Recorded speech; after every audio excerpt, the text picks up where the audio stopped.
Hello? Hello, Jughead. This is Archie. Come over right away. It's a matter of life or death. Oh, relax, Archie. Attention, all true believers. Marvel Comics is on the air. A friend of the unfortunate, enemy of criminals. In reality, Dan Garrett, a rookie patrolman, loved by everyone but suspected by none of being the Blue Beetle. Boys and girls, your attention, please.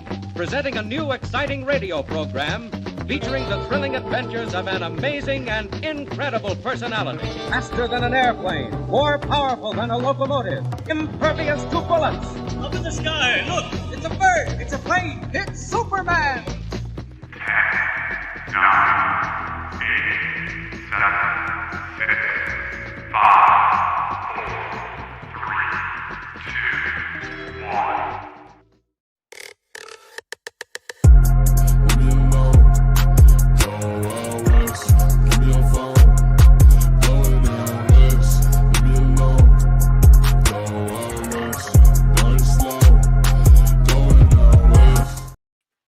Hey, it is Christopher, a.k.a. the Bronze Age Nerd, and I am joined by Bigby McFly, the comic guy. And we are broadcasting live from separate drones hovering over major cities and military installations across the United States right now, causing panic, scaring people. No, I don't know. The world's going crazy. Things are going odd, but we're here. We're here to talk about some comic books that will break your heart, which is a kind of a sad topic, but don't worry. We're going to add in some uplifting comic books after that. We're also going to cover all the comic book news. For regular watchers of the show, I was ill this last week and still kind of am getting over some stuff. So we didn't have a show last week. So we have a lot of news. And it's really weird for me to touch base with the news because I completely checked out of most of it for about a week. So like diving into the news today, I was like, whoa, that happened? Oh, that's crazy. So a lot of fun goings on. But first, before we get into talking to everybody that's showing up in the chat, I did want to take a chance to say that we are streaming on a couple different channels right now. We're streaming on my channel. I'm Bronze Age Nerd. We're streaming on Bigby McFly's channel over there. Both the links for those channels are in the description below. Definitely go subscribe to Bigby. He's an up-and-coming channel. He's got lots of new subscribers, lots of new channel members. We just did a really fun channel member giveaway on his channel last night. That was really cool. Had a huge winner that won 2 different prize packages. That was really awesome. Yeah. And then also we are streaming over on the EXP. So that's another great YouTube channel that has tons and tons of YouTube content for comic books that you will be hearing a little bit more about as we go through the night. I'll kind of plug some of their shows they have coming up. But that link is also in the description. Go check them out. If you're not already subscribed, go get subscribed over there. But first, let's say hi to everybody who's here in the chat. All right, we got GT Key Comic holding it down. I appreciate all those firsts from GT Key Comic, and I appreciate all those seconds from Richard. What's up, Richard? How's it going? Look, they're even having a little conversation back for this. Great, it's great. I love it. You sure got a first. Renegade Rants in the house. What's up, Renegade Rants? Thanks for being here as well. We really appreciate you. And hey, what's up? How's it going, Shawnee? Yeah, we are live now. We started about a minute late. Sorry about that. We were kind of just talking backstage, and I didn't realize what time it was. Scott, what's up, Scott? How's it going? Pleasure to see you here, man. Hopefully you're having a good holiday season. Hopefully Gamma Base is doing great. Awesome place to go pick up comic books over there on Facebook. I highly suggest following Gamma Base Comics fans. It's an awesome comic book selling group over on Facebook. And we got Jay lurking in the chat. Love it. So we got to get serious for a second, unfortunately, because I think we need to talk about the reason why we're doing this topic tonight. It's something that's kind of heavy for both of us and for a lot of people in the community. That one of our friends passed away earlier this month, Jen, who you've heard if you watch our show regularly, you probably have heard us talk about Jen, aka Comics Will Break Your Heart. Unfortunately, we lost her earlier this month, and it's been extremely rough on a lot of people. I will say that it was amazing seeing all the outpouring of love and support that people did share, which reinforced everything I already knew about Jen, which is that she was just a shining beacon of light in our community. and just seeing how many people had been positively affected by her was amazing to see. That kind of outpouring of thought. So, we were kind of wanting to do something to honor Jen's legacy, and with the name Comic Books Will Break Your Heart, we thought that talking about some of those harder storylines, this is a tough time of year for a lot of people. I'm totally aware of that. And it can be a tough time of year for people. I'll say it's a tough time of year for me usually, for various different reasons. And to see, that many people out there, sometimes you're looking for a story that can kind of be cathartic or be something that can bring up some emotions, and they're not just your standard, punch them up, beat them up superhero books, which are also great. But don't worry, we're also going to talk about some stories after that we think will uplift your heart if you're not looking for that kind of a story, something that will really be a positive story for you too. So that's going to be kind of a fun topic we're gonna have in the show that I can't wait to get to after we talk about our news. But Bigby, do you have anything you want to share about that before we move on to different topics? Because I know you probably have some thoughts. No, it was just like, you always hope against hope that things will get better. So it was really kind of a gut punch, and I'm just glad I got the chance to get to know Jen and spend a little time with her. We saw her back in October, right. And was very happy that we were able to do that. In retrospect, like I didn't know she was going to be at the event that we were going to, and right, just having that extra little moment was turned out to be very very important. So yeah. Yep. And by the way, shout out to Bigby, who constantly was thinking of and looking for ways to help Jen out, and I really kind of inspired me to get involved a little bit more with some of the activism there, and I think he did an awesome job with that. So yeah, absolutely.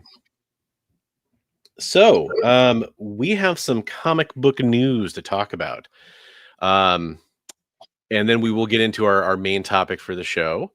A lot's happened, as I alluded to earlier. And also, one thing, I don't say this enough, but for those of you in the chat, oh, no problem, Comic Tropes. I was hanging out at his show, Comic Tropes After Dark, is his other channel he does, weekly show on Mondays. And he was inking up some Friday the 13th, Jason. I wanted to say Freddy. Jason stuff, and he was kind of talking about some fun stuff in the chat, so it was really fun hanging out over there. I always recommend checking out his channel and his second channel. So what I never say enough is, if you're in the chat and you have news stories, things that you think we should talk about, bring them up. Sorry, I'm still getting, I have a cough every once in a while tonight, guys. I'm still getting over it.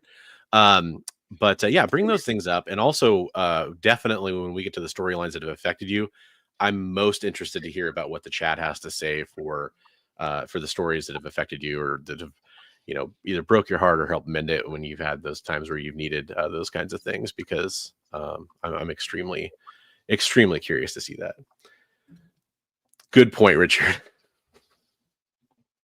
Got to bring up Sydney Sweeney. It's required. Contractually obligated.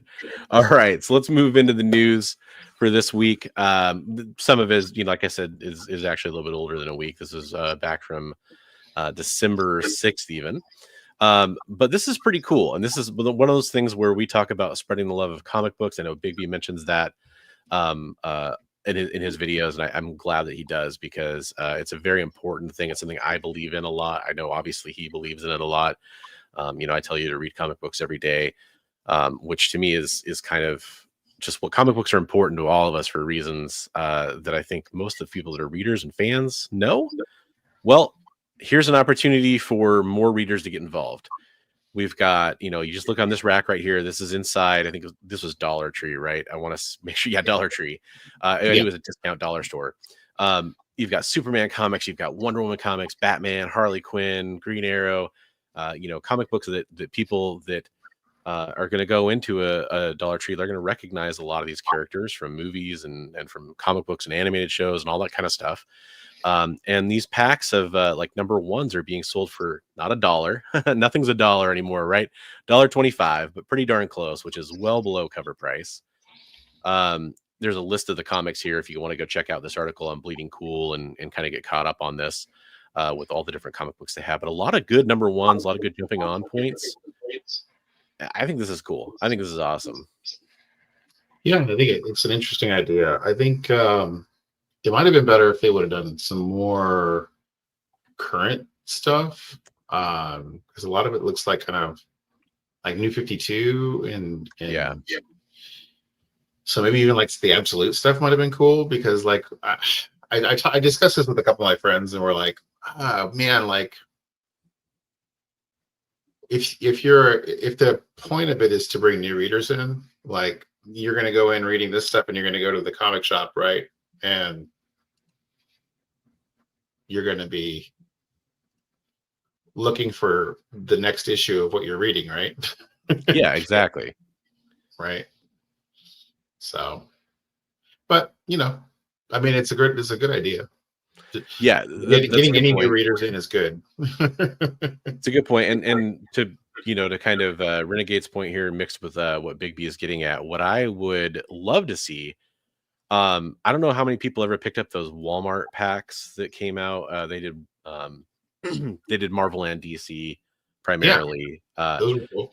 And they often had like special printings or versions that are kind of now referred to as Walmart variants, which I'm sure it'll be crazy 30 years from now. Think of those like Whitman variants. Well, there's Walmart variants, right? That kind of thing. Right. JC Penney variants, that kind of stuff. But they did like different covers. So like to that point, like, Absolute Batman sold out, but hey, do an extra printing, put the special back on it of Absolute Batman #1. And, I guess maybe Absolute Batman might be a little violent, might be the only, I guess, knock against it maybe, but still, I think it's a good idea. It's a good idea. Get them involved in the current stories, get them into their LCSs. I'm not the first person to talk about this by any stretch of the imagination, but when you talk about things like bringing back, we talked about Chris's show, The Weekly Spinner Rack, bringing back the spinner rack in the grocery store. I mean, that's where I really got into comic books and picking out my own comic books to read was a spinner rack. I think people that are my age or older can really identify with that, whether it was a newsstand or whatever. Picking up your comic books there, and we don't give kids as easy access to that. Yes, of course they can go to an LCS, but most kids go with their parents to a grocery store at some point. They don't always go with their parents to an LCS, right? So, or a gas station. That's It used to be in the mini mart, the gas station, convenience store. Right? Yeah, totally. 100%.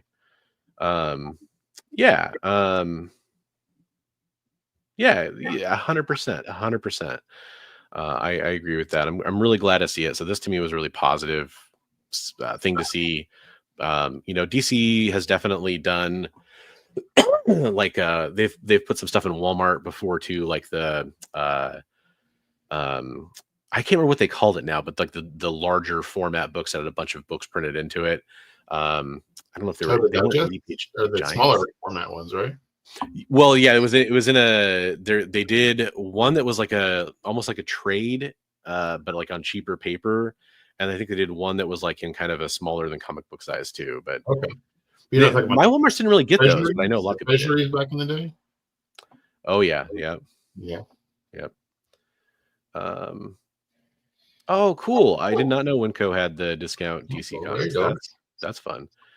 That's hey, we're Best Coast Comics. That's definitely a West Coast thing. That's Washington, Idaho, Nevada, California, and Oregon. That's what Winco stands for. So formerly Cub Foods, right? Yeah, parts of it. Yeah, I think so. Yep, local grocery stores, 7-Eleven, Rite Aid for sure. So Dr. Plagueis. Yeah, what's up, man? Glad to see you here. I've been posting some fire books recently. Dr. Plagueis has. Go check him out on IG if you want to see some fire books posed next to some action figures, or if you're interested in getting some awesome stickers made. I think I got Bigby's here at hand. Dr. Plagueis makes Bigby's stickers, which won't focus for some reason. There we go. You make these ones too. Yeah, I gave all those out in Heroes for Heroes packages, but those Swamp Thing ones are sick. He did a great job. Yeah. And he was awesome enough last night during my membership drive to give people. Was the first person to sign up. Got a 300 free stickers. So that's awesome. Yeah, so that was really awesome. Well, thank you, Pluggers.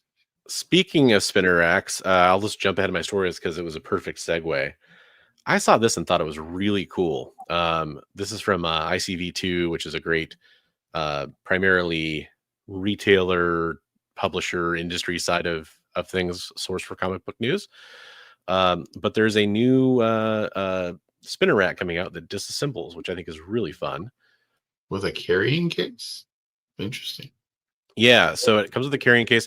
The idea is it's currently on a Kickstarter. It's 70 inches high on a 12-inch footprint, has 40 pockets. The idea is that it's going to be easy to like take to shows and travel with, which is really cool. But also, I think what's fun about this is there's a lot of people I know that want spinner racks for displays in their home too. Right. Right. So, and it's $400, which seems like a lot of money, and because it is a lot of money, but at the same time, honestly, when I've seen some of these on the aftermarket, they haven't been much cheaper, and they're a lot harder to move. Right. Probably not in good condition, right? yeah, exactly. And that one looks like it says that it's oversized, so it'll hold all the way up to Golden Age size and graphic novels. So, and magnetic books. So. Right, which is the coolest part about it is if you want to display books, which obviously this is more for display purposes than for sales purposes, more than monthly FOC new release comic books. This is for selling vintage books primarily or for displaying them, and so that's perfect for that.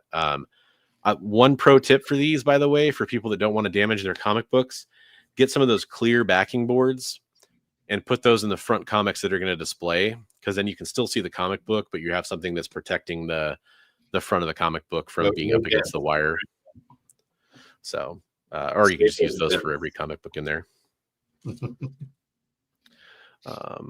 That's really cool. Yeah, very cool. So I thought that was really neat. It is really neat. I wouldn't mind having one of those. So there's a few things here about this next story that I wanted to talk about. And it's kind of, honestly, I think this article at this point is maybe even outdated. Let's see if I can format that a little bit better. So we got to talk about Craven. By the way, we've talked to Chris a few times tonight. He is one of the 10 people that went and saw Craven, apparently. So congratulate Comic Tropes for being one of the people who saw Craven. He said it was very meh. It was kind of just kind of dull, I think was his exact quote. That seems to be the general sentiment. It made $11 million this weekend. I was just reading about on a different article. But there's this whole narrative that now the Sony Marvel universe basically is dead. That I see that kind of permeating, although there's also reports like this that Sony's Marvel movies aren't dead. I mean, this is from Variety, so I think that's kind of an interesting twist on it. But the other point that I've seen talked about now is there's stuff coming out saying, we've talked about Sony Marvel movies so much. And one of the big things that we always kind of talked about was how they couldn't use Peter Parker or other Spider-Man characters, apparently. And one of the reports that came out as part of this is that that's actually not true. That apparently Sony's been able to use Spider-Man in these movies, which, by the way, if you've watched Madam Web, is very confusing because it seems like they go to great lengths to not say Peter Parker in a movie that has Ben Parker, that has has Peter's mom in it. It's just very bizarre. It's very bizarre. But apparently they could have used Spider-Man. This just seems like, okay, what I want to say about this just seems extremely frustrating because it seems like Sony had a hit with Venom and was literally like, hey, I guess people really love seeing Spider-Man villains in their own movie without Spider-Man in it. Like that was the lesson they took away from Venom, and they just ran with it. Not really. What the hell? Right. I don't know. This is just bizarre to me. Yeah. Okay. So, right. Yeah. So Chris says Sony was only not using Spidey to keep it clear in case Marvel let them tie into the MCU. That's a pretty big gamble, like in my opinion. I wonder, like, because they probably, if they could have used Spider-Man, they probably could have used Gwen and made her Ghost Spider. They probably could have used, maybe not Miles because he's no, but if they could have used Spider-Man, why couldn't they use Miles? It just doesn't make any sense to me. They could have used those characters. They could have used an alternate version. They could have had Andrew Garfield running around as his Spider-Man, right? Like, right. Maybe Toby, but more likely probably Andrew. He seems more open to the idea of regularly playing Spider-Man. It's just confusing to me. That's I don't get it. I like Gino's idea. They should have had Kraven hunt Venom. That would have been. Oh my gosh, there's so many. Like I feel like every comic book reader can come up with better ideas than these movies actually executed. Right. It makes no sense to me. Hey, what's up? How's it going? Missing a few people I need to say hi to in the chat here. So right. Go back and try to highlight some of these fine folk that have popped in while I was disgusted with Sony. What's up, Mr. Nope?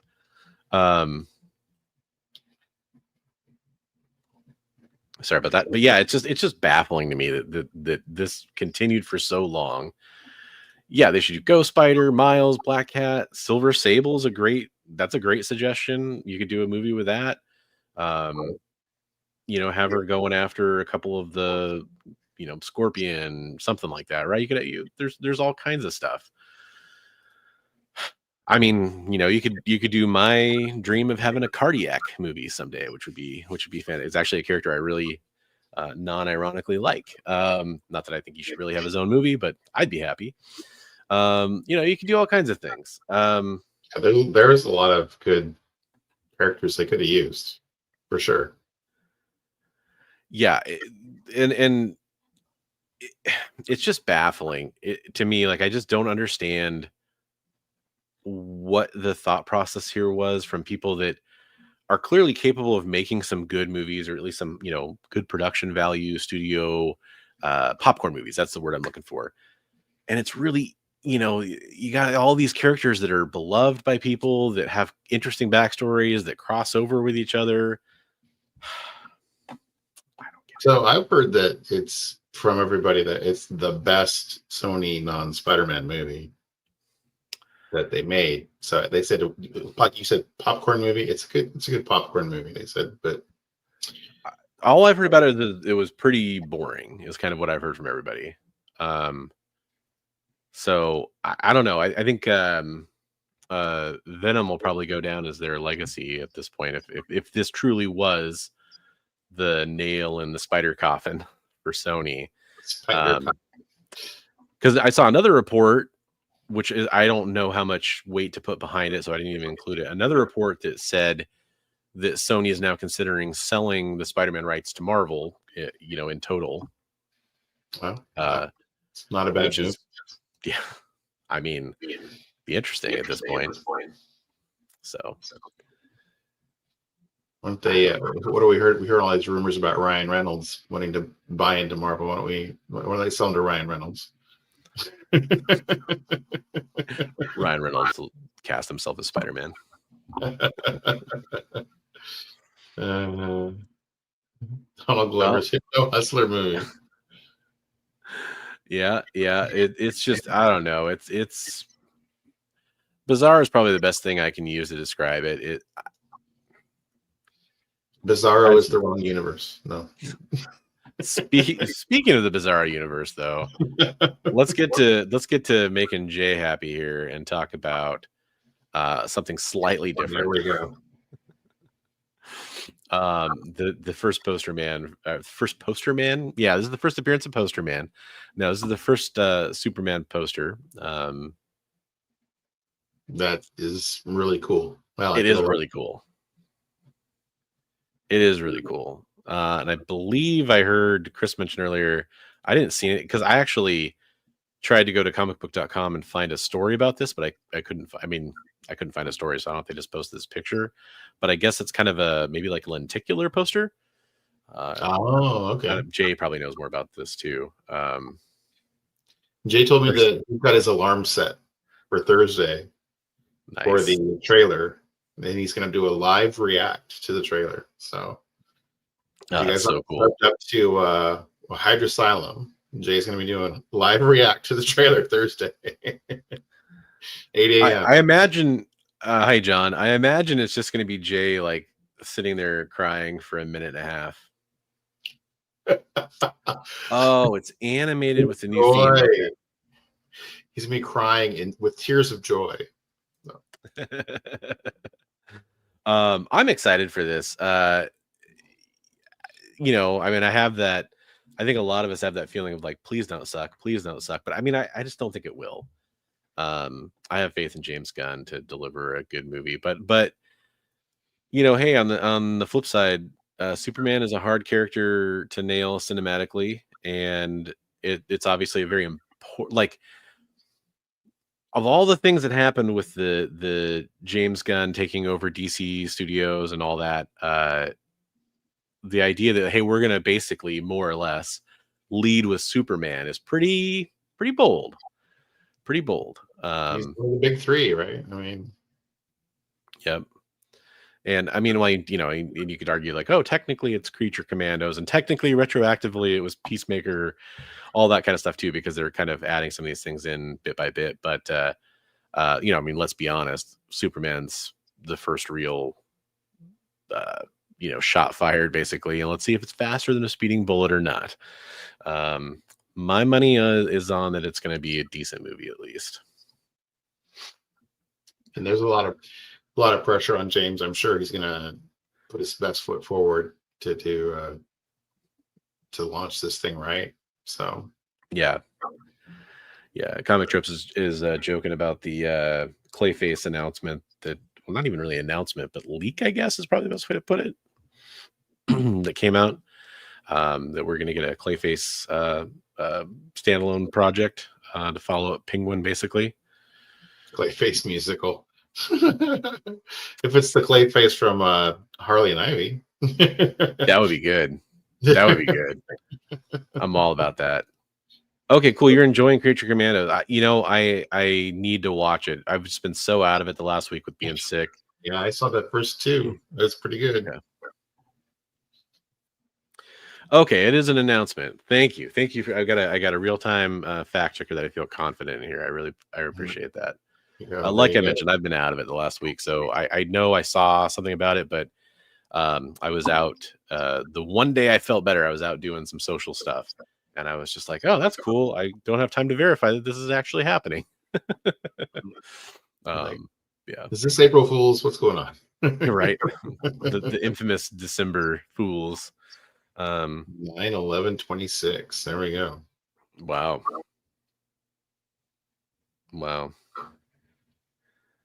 Just in case. Oh, there you go. Nice. Yeah, you should post that. That's awesome.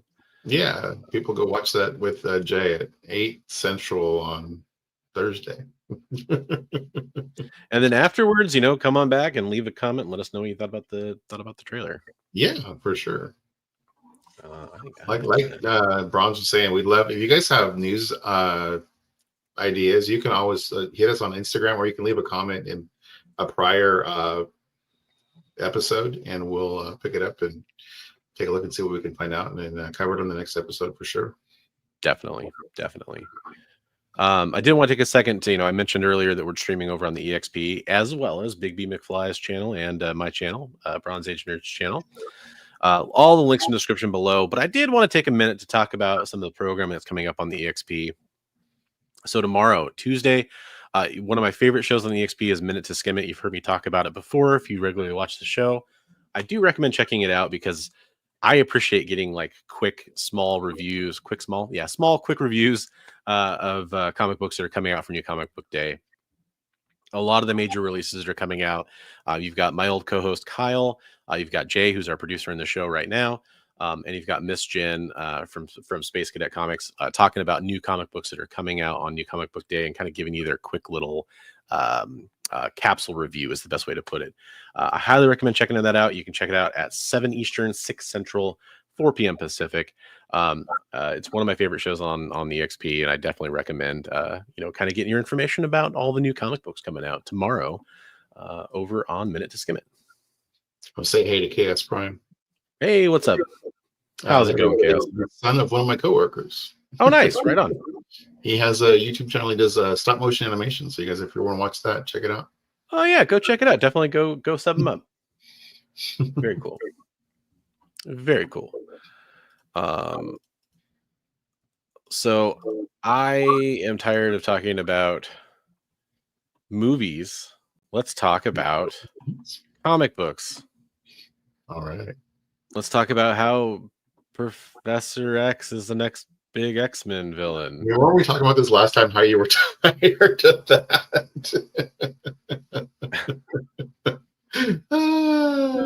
And then they have to do it.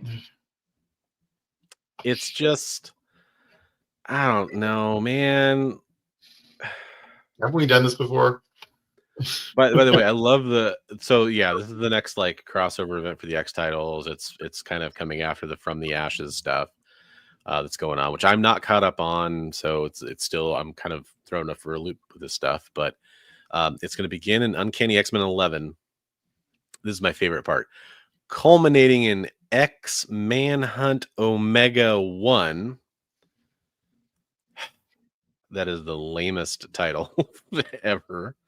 Like a weird callback to X-Men Omega from the Age of Apocalypse, but then there's X Manhunt. Like that is just no, don't do that. Okay. But yeah, this is kind of your big event you have coming up, I guess. I mean, unless they're gonna like tie that into it. Hasn't X-Man Nate Gray been missing for a long time? So like that's true. That into somehow bringing X-Man back. That would be cool. That could be interesting because you've got the title X-Man in there. Maybe. Actually, kind of can't really see that cover very well, but like the Sinister cape on the back of that cover is pretty cool. Yeah, there we go. Kind of made me wonder if that. What do we got? Like a was that Magneto and Xavier together? What was the name of that guy? Onslaught. We got an Onslaught thing going on with like a Sinister Xavier. What's going on there? Yeah. Well, so I don't know if you how much anybody paid attention to this, but there actually was a thing where Sinister had an aspect of himself stuck in Professor Xavier's head during Krakoa and the Fall of Krakoa stuff. So that's possible. And then Comic Trip says, "Remember Onslaught? He's back in Pog form." Is that Cyclops blasting Cannonball or is that Havoc?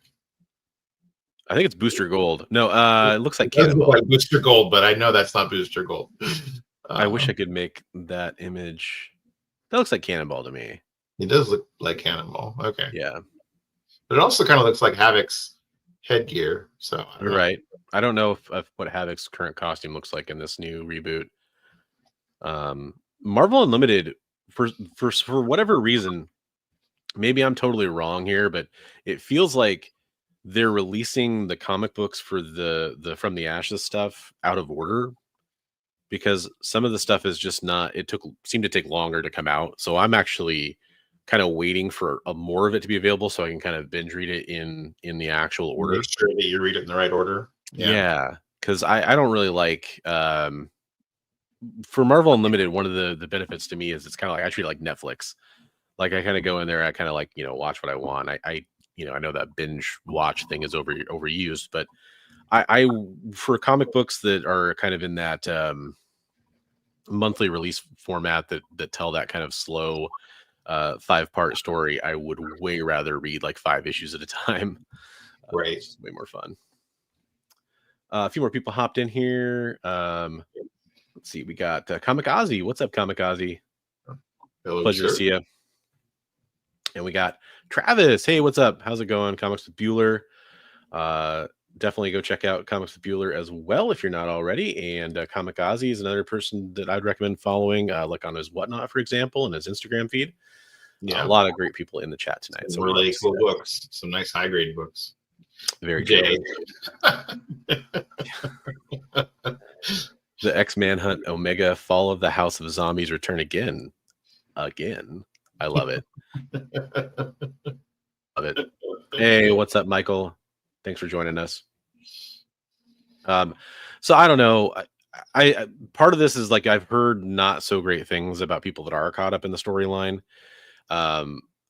which bums me out because I was hoping that, you know, if we're going to end the Krakoan era of X stuff, I really wanted it to kind of go to the next level. Being a, you know, X-Men's kind of my jam.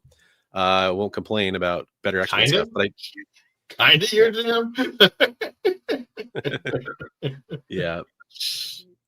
Yeah, no. Well, Travis has been saying like he's got some mixed reviews on what's going on. So yeah, there's been highlights. Comics Limited. He's been keeping us up to date on what he thinks. So there's been some highlights for sure from what people have said, but I think in general it's just been kind of meh is kind of what I would describe most people's reaction to it. So it's like Craven. Exactly. Kind of dull. Like the Craven of X-Men.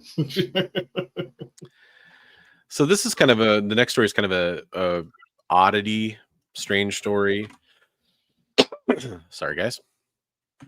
Hopefully next week that cold will be completely gone. Hey, what's up, Christina? Pleasure to see you here. Thanks for joining us. Always a pleasure to see you. One of the best mods in the game, let me tell you. So I saw this earlier, and this just confused the heck out of me. So Bleeding Cool and some other places are reporting that Bob Layton was banned from his Facebook and Instagram account. He basically had posted on November 22nd. He was doing some usual postings, and then he was suspended without warning from both services. Meta has claimed a lack of account integrity. He attempted to reach out to them, and they wanted to verify some of his information, like his passport, his current driver's license. After 24 hours, he received the notice in the attached picture that his accounts have been permanently suspended. No appeal was possible. No customer service numbers were available. So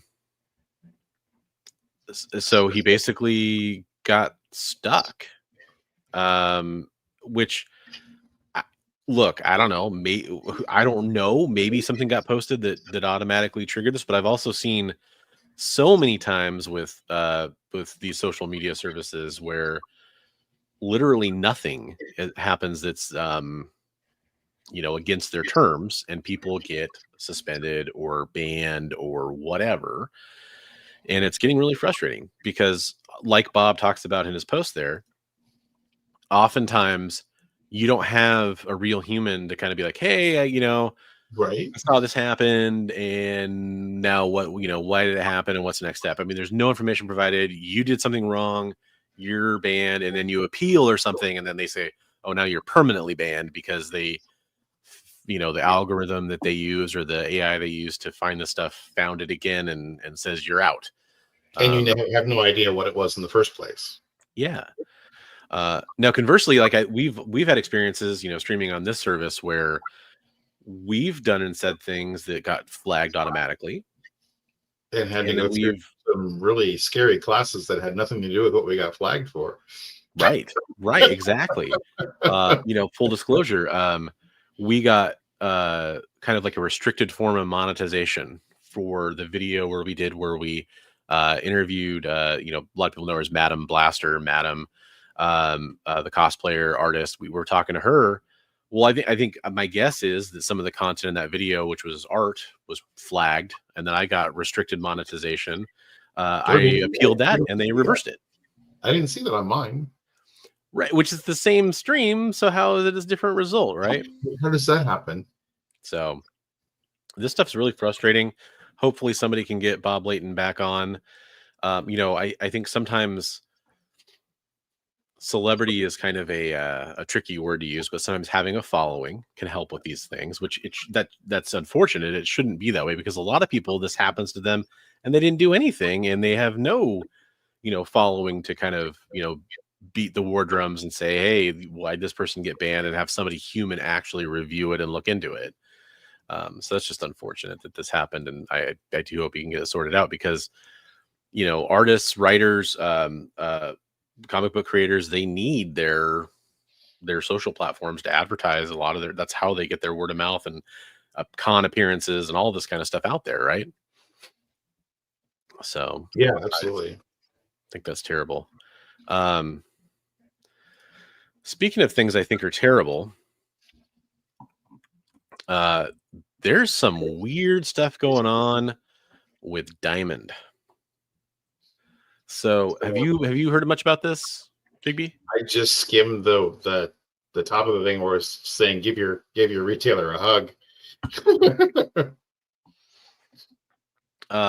So this is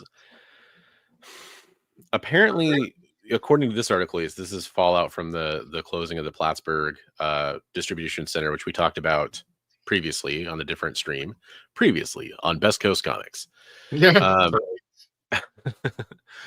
But there's all kinds of issues going on now where retailers are not getting their orders.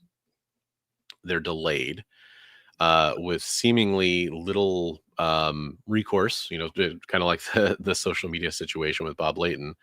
Little recourse to find out anything what's going on. I'm seeing reports of LCSs that are saying like, oh, we're definitely not getting our Diamond comic books this week or next week on time, so it's going to be delayed. I'm seeing reports of empty shelves and stuff like that for people that order from Diamond.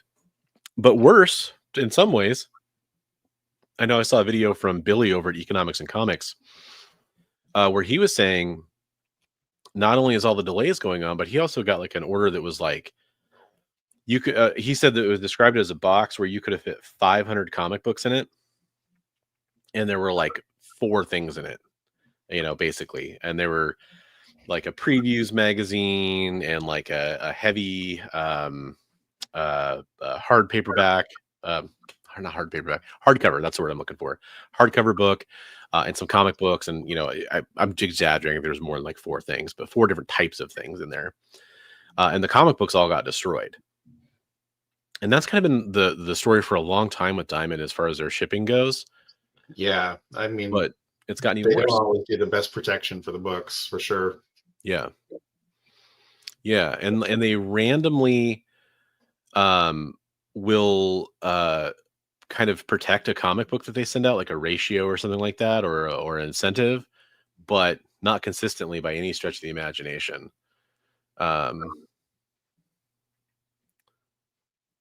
And definitely kind of an interesting situation that I see unfolding here.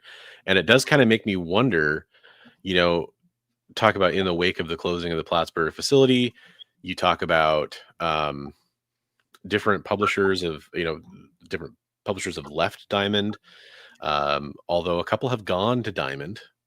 Kind of surprising. Like I know Distillery went to Diamond exclusively a while back, which surprised me. I saw a notification that it's a couple of companies going over, leaving an exclusivity with Diamond. So yeah, that's not cool. I mean, I understand it. What's going on with Awesome Sauce? I saw. Yeah, I was just gonna highlight his comment because I was kind of getting caught up with chat here. Awesome Sauce said, "What's up?" And we say, "Hey, what's up, Awesome Sauce?" And then I saw his next comment. Can everyone please say a prayer for you? Thank you. I don't know what's going on, Awesome Sauce, but hopefully everything's okay. You can always reach out to me, message me if you got something going on, and we, if we can help somehow, let us know. But yeah, definitely sending positive thoughts your way, man, and hope everything's okay. Anybody that needs positive thoughts, feel free to chime in. We're definitely about that. Definitely. Positivity is a good thing. 100%.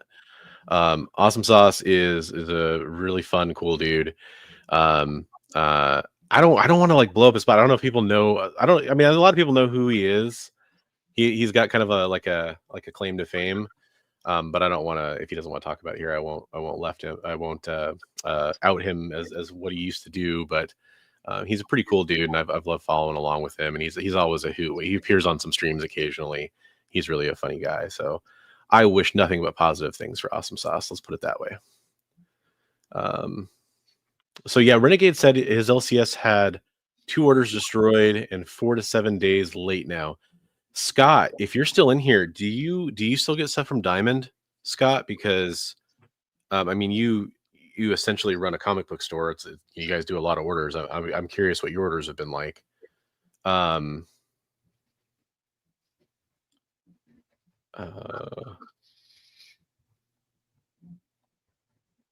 Stopped including invoices and shipments, including packing lists with no information.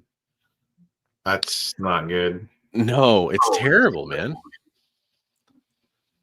Terrible. So anyway, sorry, I'm just trying to read up the chat here. Because they used to everything used to be broken down. It would tell you like, your discount percentages, like if it was a ratio variant, all of that stuff, would tell you on your invoice. Yeah, and I mean, obviously closing one distribution center is a logistical change, but it just seems like there's a lot going on here that doesn't seem good. And Richard kind of pointed this out, which is something else I was going to talk about here. I think I have it. Do I open here? Maybe I have to go back to our Discord and find where I had that article saved off. Here we go. We'll pull that up now. So Boom Studios has switched to Penguin Random House starting this next summer. And so there's another. Boom was probably the largest account that Diamond had left. If they weren't the largest, they were extremely close to the largest for as far as in terms of orders go. Exclusives, exclusive to Diamond, yeah. Right. And then so also leaving being exclusive, or are they completely leaving Diamond in completely? So, good question. The move continues. The migration, including healthy Diamond. Another primary distributor, it says. So yeah. So you still get Marvel books through like Diamond and stuff, but you have to come. So it says Dynamite is the now final remaining publisher client of Diamond's top 7 comic publishers remaining with the company as the primary distributor. So. Yeah. And so now, I forgot Dark Horse went to Penguin too. IDW, yeah. I mean, geez, wow. It's I don't know. Not looking good for the home team. No, well, yeah, not looking good for the incumbents, I guess, is maybe the way to look at it. So just interesting.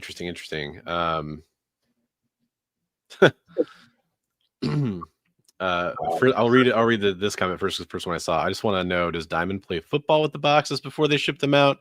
My last 2 orders were completely destroyed. I am sorry to hear that, but that is not surprising based on their stuff I've heard. But Awesome Sauce, to get back to what we were talking about earlier, says he just want to say thank you to everybody just going through a few medical things and getting some more testing done.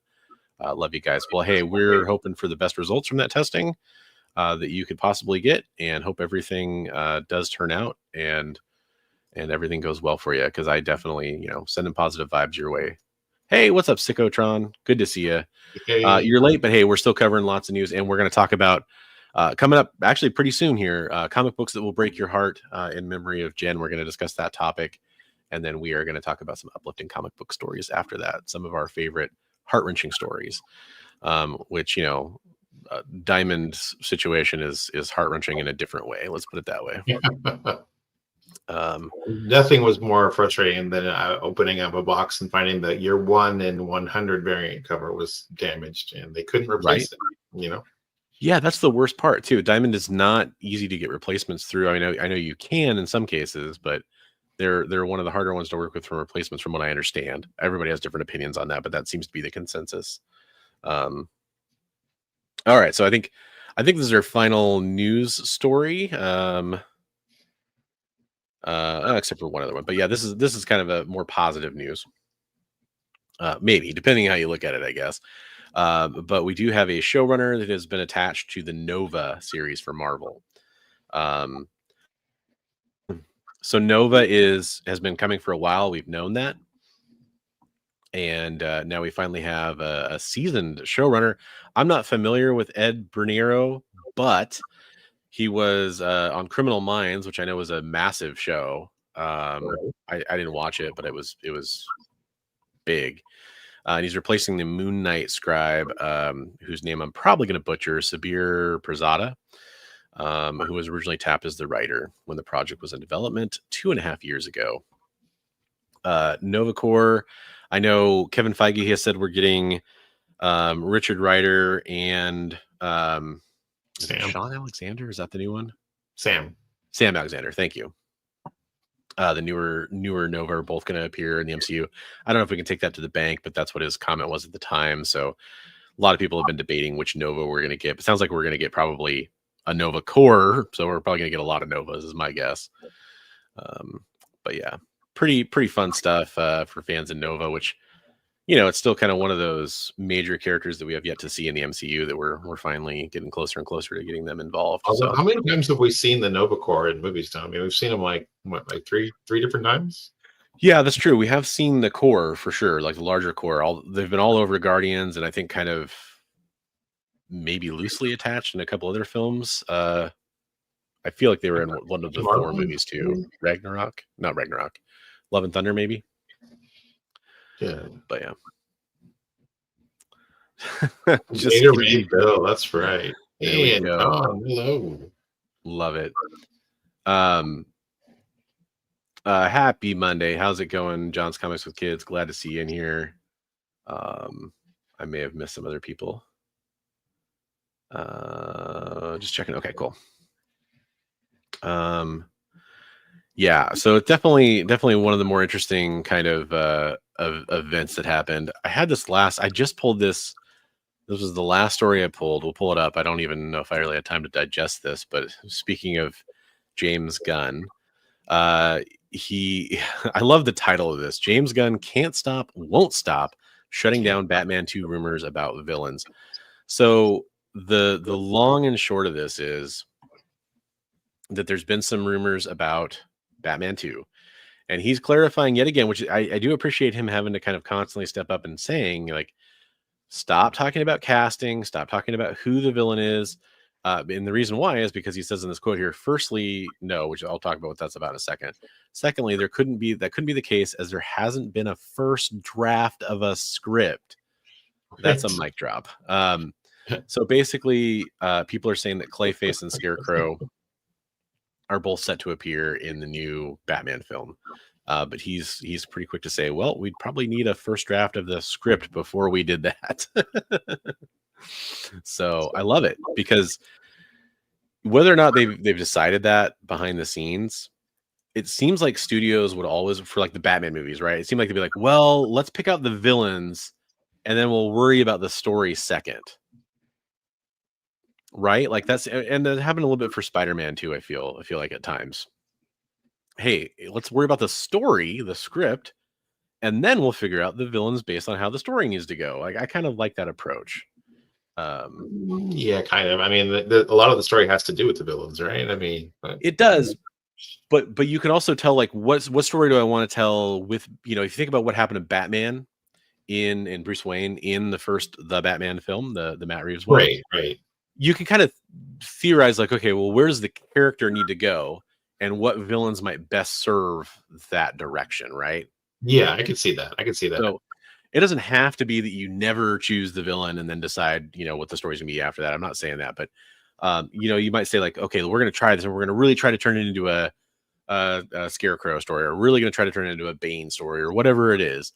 But hey, as long as the story comes first and not well, we think Catwoman and Penguin would play really well with like different audiences, like don't do that. That's my least favorite approach is trying to pick safe options or whatever first. I like who said Annihilation? Lord of Brooklyn were live. You can't spoil Annihilation. That would be good with the Nova Corps. Yeah. So. Richard. Start all my scripts with the casting. I mean, I feel like Madam Web definitely took that approach. With I love it. Love it. Oh God, was that Richard with the comedy? Dakota Fanning? Am I totally making that up? Is she the Madam Web in that? Am I thinking of the wrong actress? I don't know. Dakota Fanning, right? I think Somebody I'm right. did it for it. Who was Madam Web? Yeah, I mix up those actresses, unfortunately. But I know I saw the question here earlier I wanted to get back to. Chaos Prime asked, what is your favorite Marvel character? And I saw a lot of great answers in the chat. Storm, Daredevil is second. That's cool. Who was that? You that answered, Jay? For That was Jay answering. Okay. Wolverine, Deadpool, Spider-Man. Mine is Cyclops. Chaos, just so you know. Yeah, for sure. Mine's default been Wolverine for a while, but there's a lot of characters that I really like. Yeah. I like that. Travis and I were talking the other day, and he surprised me. He said Doom is his favorite character.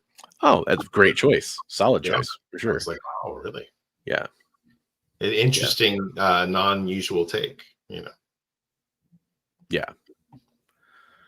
Yeah, the pop sequentialism has a really great point.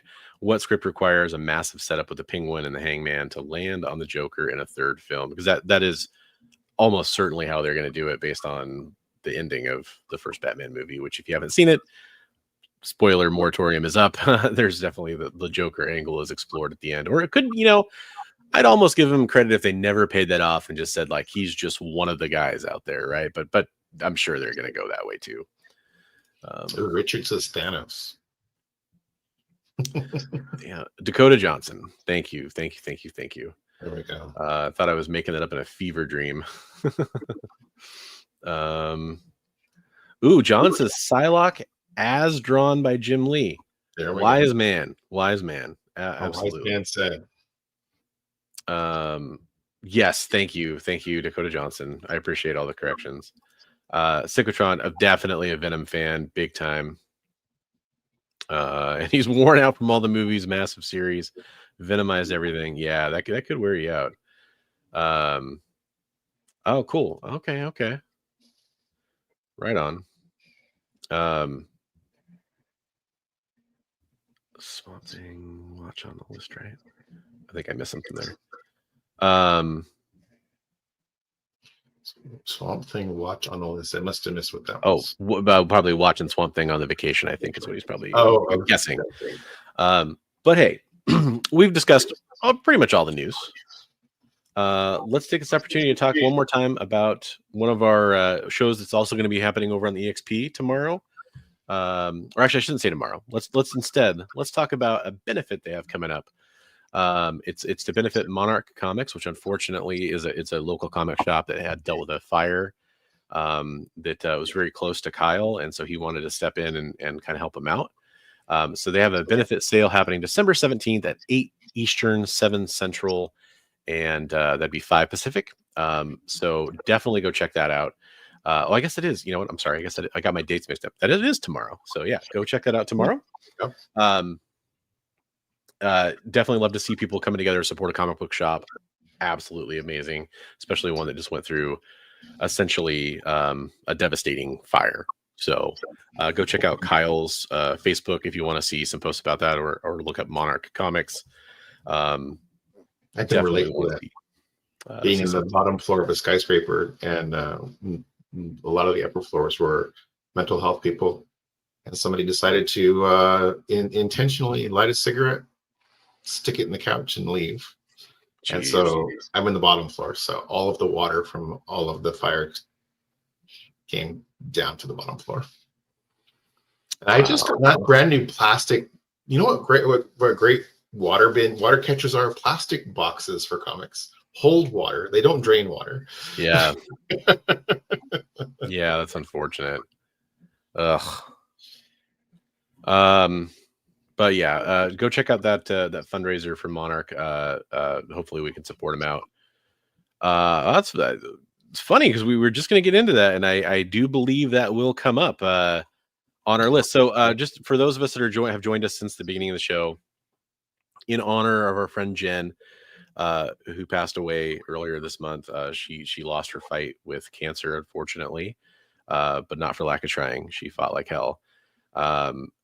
And we thought, since her name online was Comic Books Will Break Your Heart, we thought it'd be kind of a nice tribute to talk about some of the stories that have broke our hearts over the years. And we really want to hear about your stories that you think broke your hearts too, just like Pop Sequentialism was talking about there.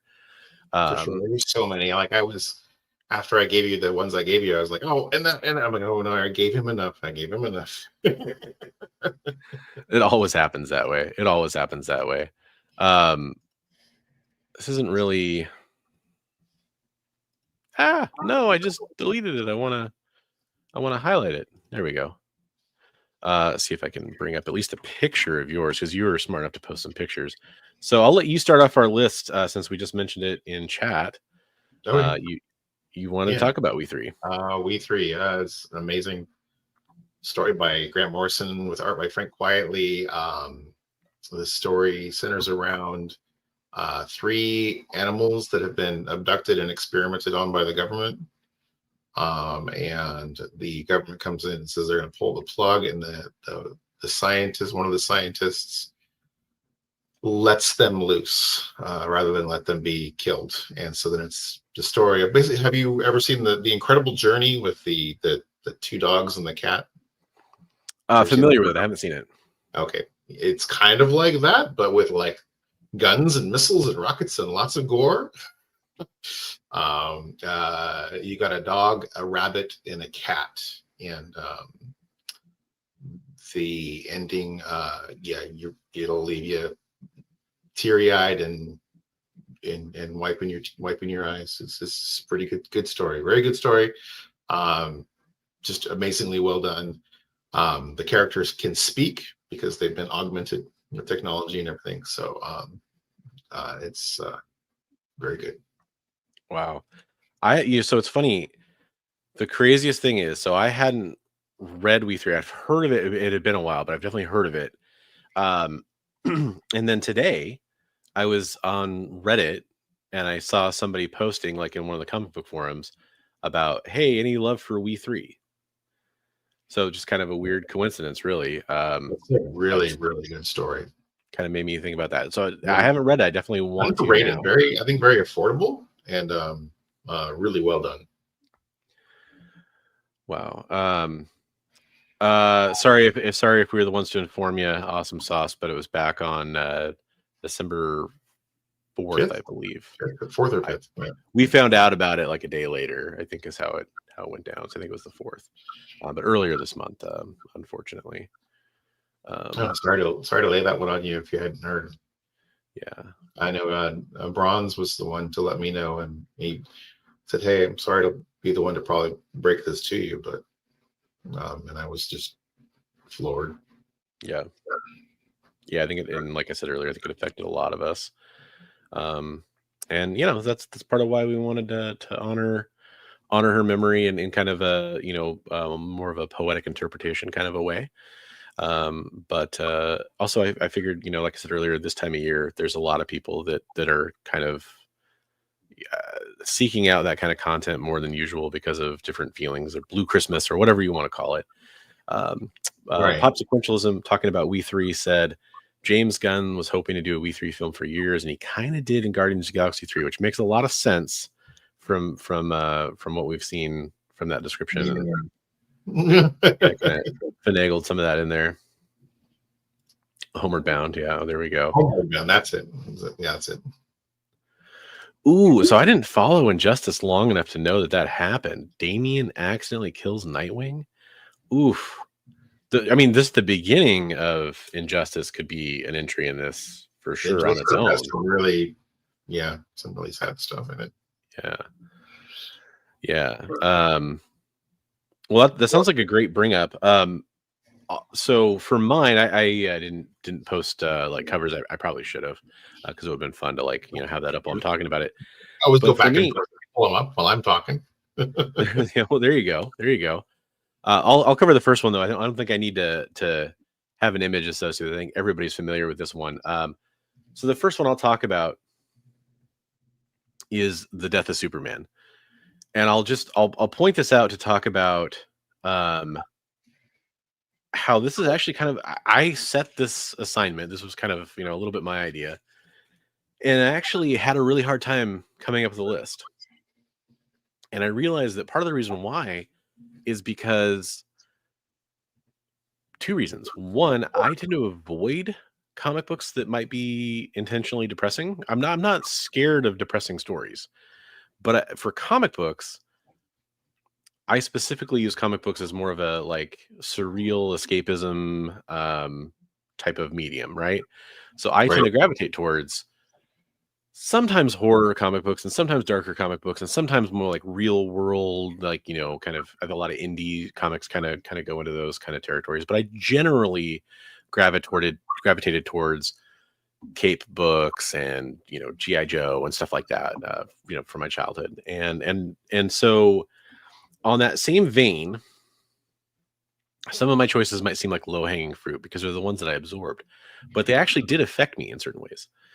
So the death of Superman was this mega hyped event. Hard to think about pre-internet, really, hyping of a comic book event in an era where we all can think of comic book hype happening on the internet for events, right? But this was, lines around the building to get into your LCS, pick up copies. And I remember I wasn't reading Superman at the time, so I remember picking up some of the issues that led up to kind of the coming of Doomsday, essentially, that led up to the death of Superman. And I actually got pretty involved in that. I kind of like that idea of kind of use the comic book term, like an unstoppable juggernaut kind of a thing, right?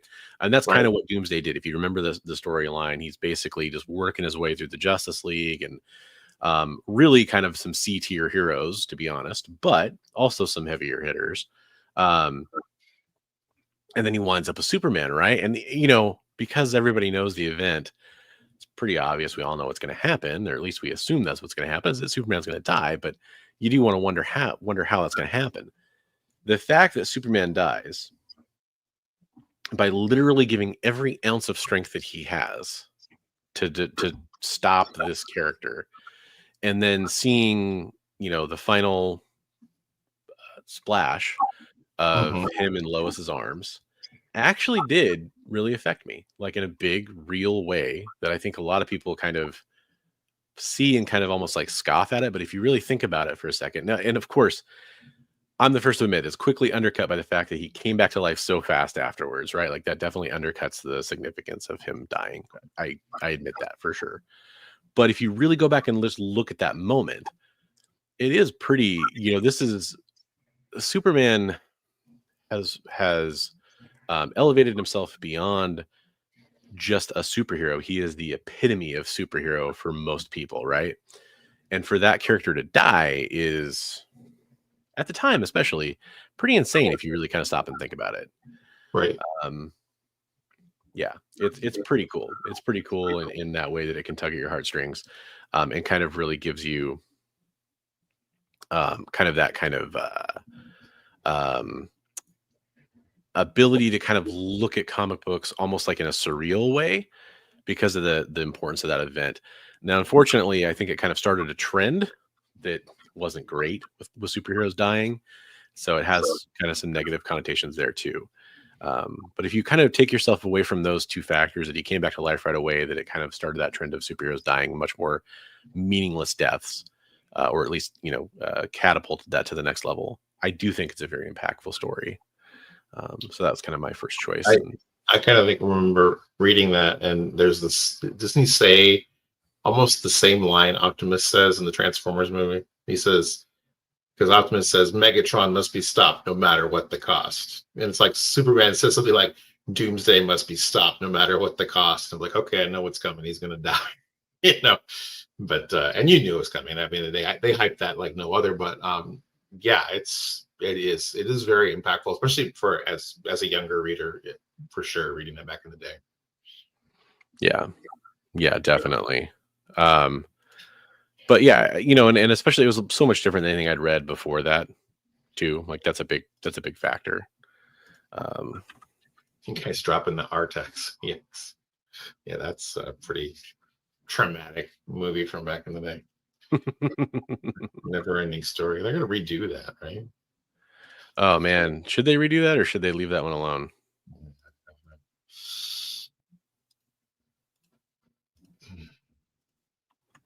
I don't know, but definitely a good pick there. So let's talk about Bigby's second pick here. Yeah, so Richard just mentioned this one a little bit ago, but this Flashpoint 5. So this is kind of similar to the Flash movie, but we instead of the Batman 89 character, we've got Thomas Wayne as Batman. Bruce died as a child in the shooting, and Thomas became Batman. And Flash ends up in this universe where Thomas Wayne is helping him.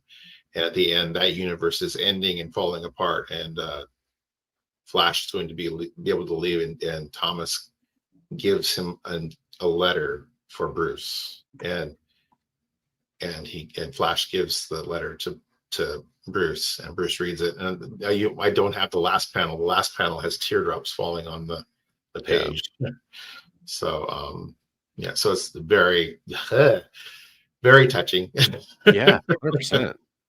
This one got me too. This was a good pick. Yeah, so just a great book. Yeah, no, I think that's a great pick. I mean, kind of a subversion of history, right? Like we think about Batman the Orphan, and we have for decades. Right.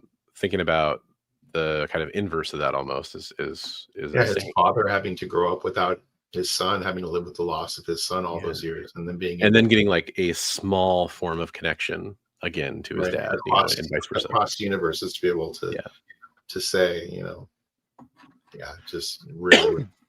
So yeah, great choice. Definitely made me tear up reading that. Yeah. No, that's a fantastic choice. For me, it's funny because people are talking about John, who's a huge Batman fan. I was talking about my next choice, which I was going to make a joke about it when I talked about the death of Superman, because one of the biggest copycats of the death of Superman was the breaking of the bat, in my opinion. Right.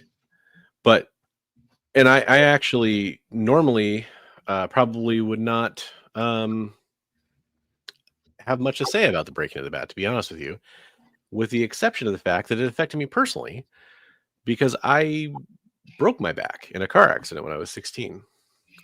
So actually, in a weird way, that story really did affect me, because if you don't remember in the story, Bane, obviously, I think everybody knows that panel where Bane snaps Bruce Wayne, Batman over his knee. But then Bruce, obviously Azrael takes over the mantle, becomes a little too unhinged, a little too violent, and then Batman decides, like, I have to step back, I have to come back, I have to become Batman again to save Gotham and save everyone I love. But he has to force himself to rehabilitate through that injury, which is kind of inspirational to somebody who's broken their back, to be honest with you. And I was very lucky in my situation.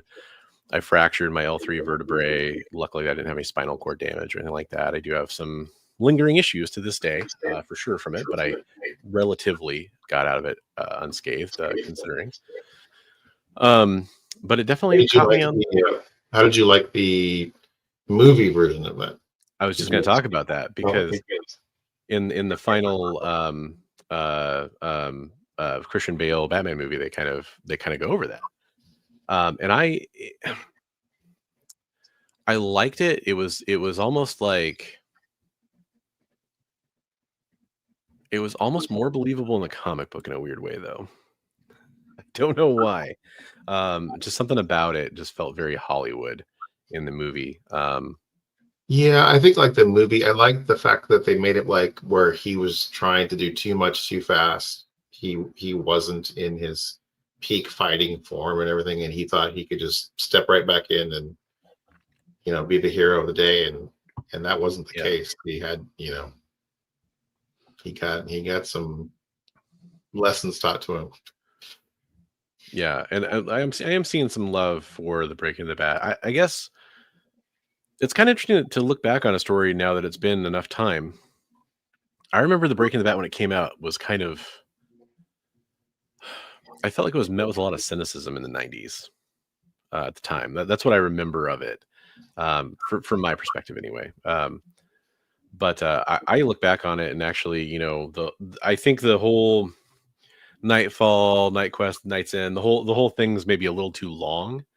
So I kind of fault it for that, I guess. But other than that, I think it's a pretty solid story. And I think, Bigby gave away a copy of the first appearance of Bane last night on his channel.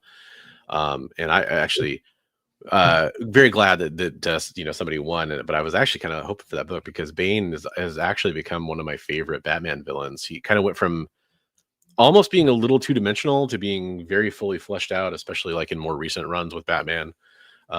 He's become a very layered and intelligent character as opposed to just like a like a bruising brawler you might expect if you just kind of look at him on the surface level. And I think that's cool. I think Bane's kind of been fleshed out as a character because of that, and I love him in Harley and Ivy too. For sure. Everyone picks on him all the time. When they're not roller skating or ice skating around and whatever that was. Oh, you're talking about the cartoon, aren't you? Yeah, I'm talking about the cartoon. I'm talking about Batman and Robin, like the Tim Burton. Oh no, I'm talking about the cartoon. Yeah, the cartoon. Yeah, 100%. The Valentine's Day one is great.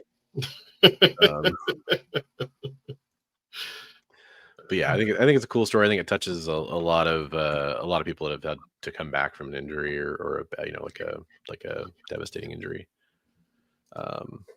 Let's talk about another excellent pick from Bigby. Yeah, well, I mean, how could you not? I mean, Death of Gwen Stacy. I mean, yikes! That's like one of the original tearjerkers, right? I mean, and then they did it on the last Spider-Man No Way Home with the Garfield scene where he gets to rescue MJ. I mean, God, I started bawling my eyes out there too. So that was such a, because as a comic book fan, you're watching, you're like, oh my God, are they gonna do that? Like, they're gonna do it again? Yeah, right. Yeah, because he didn't rescue Gwen. That was such the second Andrew Garfield movie was so dark. Like, yeah, I mean, and then they ended it on a high note. Like, it's like, oh, and he's gonna fight the Rhino. It's like, what? Yeah. But yeah. So Death of Gwen really, I'm sure it's touched everybody who's read that. So yeah. Very important. No, I mean, this is like quintessential kind of Comics Will Break Your Heart right here. I think this was a fantastic pick. I mean, and talk about like lasting legacy for the character too. You think about Spider-Man and you think about what forms his formative moments, right? And I think obviously the death of Uncle Ben is massive. It's gigantic. Right. But the death of Gwen is right up there because it sort of reminded him he's not always going to save the day. He's not always perfect. The death of Uncle Ben because he didn't try, and the death of Gwen because he tried and failed. Right. I mean, so just really, I got. Yeah. Definitely a good one. Fantastic pick. So my next pick that I came up with was Watchmen. And Watchmen for me, I put it on this list for the same reason that I put uh, psychological horror thrillers as my favorite kind of horror movies. Right. The Breaking Your Heart in Watchmen is more abstract.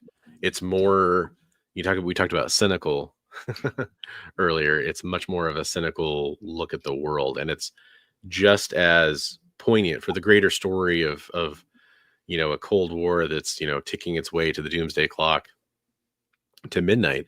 It's just as relevant in some ways today as it was when it was written. Maybe not in the same lens, because the specific Cold War we think of is kind of over. But hey, I mean, nuclear war, these things are still a threat. There's still something that can happen. Oh, thank you, Damien. Really appreciate it, man.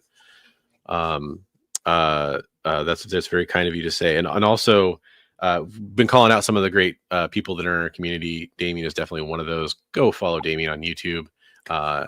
If you're not, you should be, because he's one of the, at this point, definitely one of the OGs out there, and very awesome guy. Always a pleasure to run into him. But yeah, Watchmen just, and the ending too, with if you're not kind of recalling the ending right away, think about it. Like, you basically have the plot unfolds, you learn everything, and everybody kind of agrees with Ozymandias that yeah, we can't go public with this because it'll put us right back in the situation we were in. And you have Rorschach, who's just like, F that, I can't do it any other way, and he has to die for it. So it's kind of on two different levels. Yeah, and then I mean, you could even go with kind of almost the tragedy of Dr. Manhattan on top of that, who I mean, that's kind of his final parting act, is to kill Rorschach, and then he's off to another galaxy, essentially. He did to do pseudo nouveau god things that whatever proto gods do. It's just crazy. Yeah, no, I think Watchmen, because it's like bringing those heroes down and like humanizing them and putting them through the ringer of all the trials and tribulations. Some of them showing how flawed they are. Like the comedian and all those guys, pretty messed up characters, but just a great series. And a lot of tragic elements in that storyline, for sure. Definitely. And I mean, I think it's kind of one of those ones too that people copied, or the spirit of it lived and had such a shadow on comic books for a while after that I think sometimes people forget about it. And then, the movie is kind of overshadowed. There's the recent animated movies that came out, but if you really kind of go back and read the story, I think it still has a lot of value to it. That is just as good for us today to kind of read about. But it is scary and kind of that Cold War, hide under your desk threat of nuclear fireball. Did you watch the Watchmen sequel series they had on HBO? It's fantastic. Yeah, it's really good. That was such a treat, because I remember going into that not really knowing what it was. I thought it was I just had seen like one trailer, I think, and for some reason I thought it was a prequel series, because they show a lot of the you can really tell, right? Yeah. And so I thought it was going to be a little bit like that before Watchmen stuff they did, which was it was okay or whatever, but it wasn't the same. So I was worried about that, and then it was stellar. It was so good. Lord of Brooklyn, that's a great one, and Pops, that's a good one too. Yeah, I was just gonna say, what I will say about Mage is, to me, it's weird that Mage, especially Hero Discovered, is kind of not talked about as much anymore.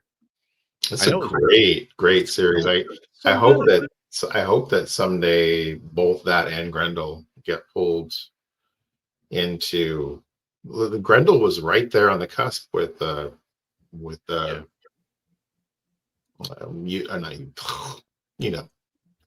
show, that channel that cut Grendel. Wait, what? I thought I followed you, and then I kind of lost you. Grendel was about to be produced by. A movie or a series or something. Yeah, a series was going to be produced on. I can't think of the name of it. Not Prime, the other one. Oh, Paramount? No, the other big streaming series.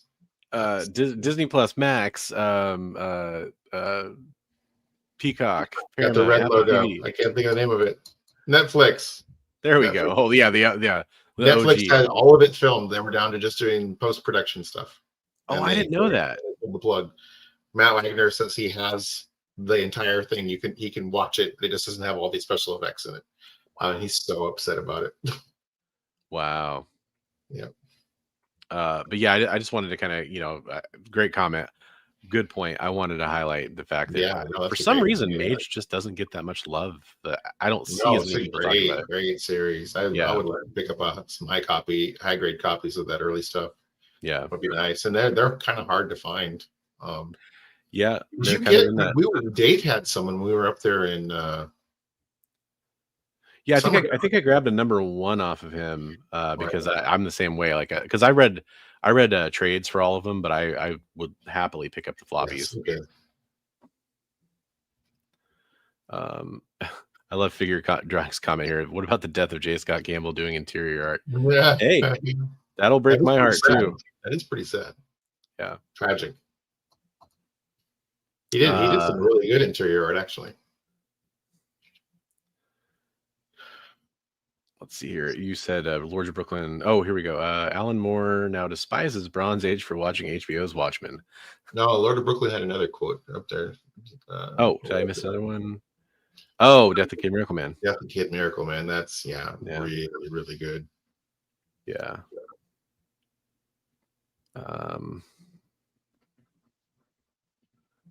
Gotcha. Yeah, no, some great stories we're talking about here. Like, yeah. There was still another one I didn't think of. I'm like totally drawing a blank on Netflix. I'm like, it's got the red logo. Well, I knew there was a Grendel project that was in development, but I didn't realize it was like filmed and like it was filmed and all the way to post-production. Yeah. Wow. And it was like it was when Netflix was having massive financial problems and they were just chopping things left and right. And it was like that was right there, ready to be released. Wow. Yeah. Awesome Sauce asked if the Watchmen HBO show is worth watching. I actually think that it's better than any of the Watchmen film, like the animated or the live action films at this point. So I definitely think so. The animated is more faithful to the graphic novel. Yeah. It's been a while since I've read Watchmen, but it definitely has like the original ending to it for sure. I can't remember if there's any other big changes or omissions, but I think they did a pretty faithful reproduction. Yeah, well, I just recently watched the first part, and it was spot on, like panel for panel. So. Yeah, they even include the comic Curse of the Black Sails. Like what's the? Yeah, can't remember the name of the comic. I think that's even in there or something like that, or yeah. Oh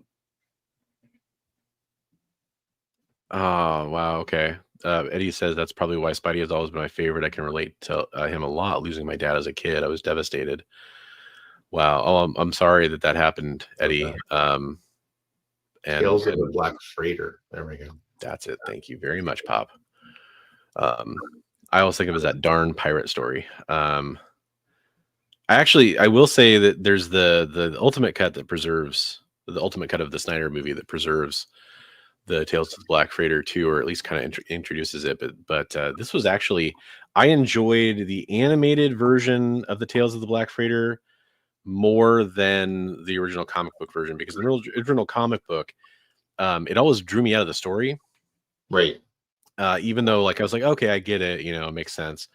The animated actually did a better job of because they could intercut scenes like with the voiceover of the Tales of the Black Freighter with the story, the regular story that's going on in the current timeline. It actually did a better job to me of kind of highlighting the allegory that's going on there. Yeah, no, I think they did a really good job. Yeah. Yeah, I mean, it was just some classic stuff, but I was kind of like, hey, let's get back to the, the blue guy. I was a dumb kid. What did I know? Um, let's see. Were we on? Yeah, we're on Bigby's next pick here, which is another doozy. Great picks, man. You did a good job. Let me pull up that for you. This one kicked me in the nuts. Yeah. I mean, literally, I guess. I mean, if you guys read Spider-Man Reign, Peter is coming to the realization that he gave Mary Jane cervical cancer by being married to her and having relations with her. So he sings the song while he's talking about he says, I basically killed my wife. He says he's got radioactive blood and other fluids. Yeah. Got his head in his hands. I am going to pull back from making a joke, but there's a joke I want to make. But yeah, no, it's a very dark story. It's a pretty heart-wrenching scene. He's an old man regretting that he, basically feels like he killed his wife. So yeah, or was the cause of her death. So yeah, it's weird how it kind of this had a resurgence actually because of a YouTube video. There was a YouTube video talking about the story that became kind of viral, and people latched onto it. And kind of I know like the price of the original run went up in value, and then I know they did like a sequel. I think probably I'm guessing based on the success of that viral video. It's a really good storyline. It's like I don't know. Well, no spoilers. We're way past spoilers, so yeah. But Spider-Man's been gone forever, right? And then he just decides to come out of retirement, and Dr. Octopus's tentacles are in a museum, and on a TV it shows Spider-Man is back, and Doc Ock's consciousness is in the tentacles and busts out to go kill Spider-Man. So X, I can't give a title to do it with, but take the same approach like 3-4 Industries with Halo 4, Forward and Dawn. A little starting with relationship no one cares, bring the lead up to how they came to be. I don't know if look, I have a history with 343 Industries, so you caught my attention with a comment for sure. But I'm not sure, did I miss something? Is there a title you're specifically thinking about or a character you're thinking about doing that with, or just kind of like that approach, X? Because actually, Forward Unto Dawn is kind of an underrated piece of media for the time. By the way, if you haven't seen it, it's cool, and it's probably, pretty safely with the new series, the best live action interpretation of Master Chief we've ever gotten. But yeah. Oh, Rain, dark stuff. Yep, no, but it's good. If you get a chance to read it, it's very good. Yeah. That's only a small part, but it was pretty striking when you read it. Good. Rain 2 is good as well. All right, interesting. Yeah,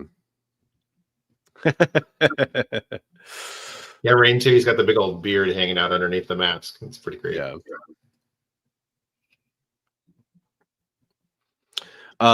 So my next story is really kind of my big one, as far as, actually there's a couple more, but this is my big one. It's I think I have the issue number right. G.I. Joe 107. It's the Trucial Abysmia story where several Joes are being kept prisoner in G.I. Joe, which happens all the time. That's nothing new. But in comes an interesting character in the form of an absolute sociopath saw viper, and he takes care of a bunch of Joes and kills several Joes, and not something that you would normally see in a licensed property, a toy series licensed property. But obviously, a lot of people know this is nothing new. Larry Hama, a actual veteran, who saw death in combat. I think very wisely put this into the story, into the narrative, and it really made it more real, in a serious way, to see actual stakes and death in the story. Now, you could argue that the characters that are killed are not necessarily the most favorite characters of all time in the G.I. Joe roster. A lot of them are from kind of an infamously maligned subline called Battle Force 2000. But you do have, Doc is a pretty prominent character that gets killed. Probably one of the more beloved OG Joes for sure. And yeah, so it's just kind of this crazy thing that happens where, as a kid, I just remember being like, I can't believe they did that. And in a very weird way, I thought it was cool because of how much more real it made it. But also, it's like, damn, like that really does make you kind of stop and think. And I think that's a very I know a lot of kids read that comic book, and I know that they probably weren't expecting that either. And so I think it was kind of good for them to see that, like, these aren't just red and blue lasers flying back and forth like in the cartoon, and everybody gets knocked out, and like like we talked about, I think in the last stream, where Duke dies in the G.I. Joe movie, but he's actually fine and he's just in a coma. Right. Yeah. They killed Quick Kick in that too, right? Quick Kick and Snow Job died. I don't think it's Snow Job. I think Quick Kick, Doc, and then mostly Battle Force 2000. Okay. I'm trying to remember who else might die in that issue. Now that I think about it, it's been a while since I've actually gone back and read it. But good on Larry Hama to write that. Not wanting to promote the military as something that has no lasting repercussions or anything, like saying, hey, there's going to be death and casualties if you're looking at this as not wanting to promote that fairy tale to kids going forward, like, oh yeah, nothing, like you're saying, people are just going to get knocked out and everyone's going to be okay and the bad guys can't aim. It's not necessarily the case. Yeah. It's actually, again, those real stakes, and it matters. I kind of expected to see more death in the series after that, kind of because I wondered if maybe that kind of thing was happening where maybe the series was aging up with its readers a little bit or something like that. But I was wondering if they were going to start like killing off the characters that were no longer being produced as action figures or whatever. Like, okay, we don't need to write about this character anymore. They're not making that figure anymore. Yeah. We had early on, they killed General Flag. They kill Flag. Quinn dies too. Mm-hmm. Which Quinn is an awesome character. I love Quinn. Yeah. So I mean, it's not like there's no death, but there was no like combat, like, I mean, that's almost like an execution, I guess, really. Yeah, Quinn was killed by the scientist, right? The Dr. Venom. Yeah, Dr. Venom. Yeah, there's a few deaths. Shot him in the back, right? Yeah. But by and large, it wasn't any of the main dudes. Let's put it that way. Because you could make the argument Quinn was created for the comic book. So, and I don't think Quinn ever appeared outside of the comic book until much, much, much later either. So, yeah. Which is too bad. I hope the classified series, which, hey, I got one in front of me. I got a little Nemesis Enforcer, or they call him Nemesis Immortal now. I hope they do a Quinn. That'd be really cool. Did they ever do Snake Eyes with the Weasel Skull necklace with the firing pins? Not in the classified series, but that would be really cool. That would be really cool. Yeah. So let's see. Kids couldn't withstand Optimus Prime and Duke. That's right. Yeah, well, you're right about that. I mean, I don't know if you saw my little tidbit of trivia that I shared last stream along those lines, but apparently the Duke death was written and drawn, I believe, before the Optimus Prime death, but the Transformers movie came out first, and they changed it at the last minute because they didn't want to repeat that. So, Right. it's kind of interesting. So here's one that's on Bigby's list that I think was mentioned in chat earlier. So it's a good one to bring up. Yeah. Daredevil 181, Death of Elektra. I mean, ugh. And then, not only does she get run through, but then she's just staggering, dying, bleeding down the street. It's pretty brutal. To go to Matt's apartment and die in his apartment, right? I mean, it's like for him only to find her there dead, Yeah. So, this is yeah, so brutal, but so well done. I mean, and I know somebody mentioned Death of Karen Page too earlier. Yeah, another Daredevil one. I mean, Daredevil. I remember thinking when the Netflix show came out and it had that darker tone that I was so happy it did, because the Daredevil, I think, have always had that darker kind of tone to it in general. Like it could do, Frank Miller, huge credit to him. He brought a lot of that to the character, I think. Right. But yeah, there's definitely the people have said this a million times, it's nothing new, but kind of a more grounded street level approach to Matt Murdock. And I think, the consequences were right there with it too, for better or worse, but I think it made the story better for sure. Yeah. It's a excellent story. Yeah. Spoiler alert, I guess.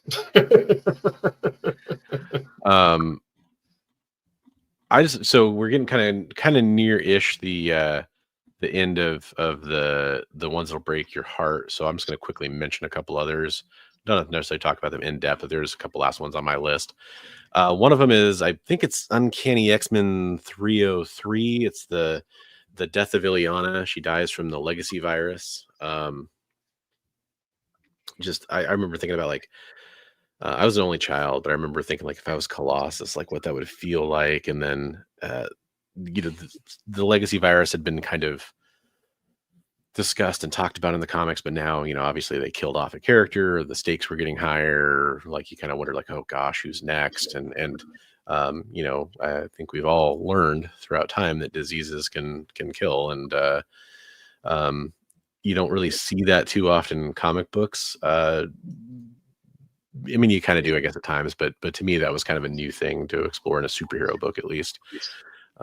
And so that was pretty meaningful. The other one, it's a more recent one, and it actually stopped me from reading the rest of the book when it came back, and that's Saga 54, The Death of Marcos. So that was a gut punch. It was a gut punch to the point where the comic book stopped for a while. They couldn't continue. Brian K. Vaughan couldn't continue doing it for a while. That was a great series to read. I actually had the pleasure of reading that series after almost all of it was out. So I kind of read that kind of almost as it happened. And then I know it's come back, but I can't bring myself to go. I will someday, but I just haven't been able to bring myself to go back and read it, because it's just, man, it's like if you're reading Walking Dead and Rick died all of a sudden kind of a story, it's kind of one of those for me. So good. On my list is the book that did that for that series. Yes. Yes. Do you want to maybe quickly go over a couple of your other? Yeah, sure. We can go over quick. Okay. I won't even pull them up. You just go ahead and talk about them. Sure. So what do we got next? Was it the Death of Jean Grey? Death of Jean Grey. Yeah. Phoenix Death of Jean Grey. Realizing that she wasn't going to be able to control the Phoenix Force, and that the X-Men were not going to be able to protect her, choosing to end her own life rather than lose all of her friends' lives. So really, really devastating story in there. And then what was the next one after that? Walking Dead 100.